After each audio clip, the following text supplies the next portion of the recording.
આજે આપણે વાડી આવ્યા છે બકાલ લેવા.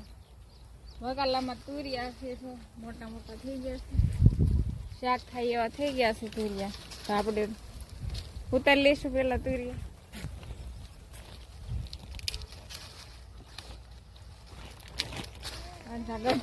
ગઢા થઈ ગયા છે. આમાં કોણા છે, આ કોણા લેશું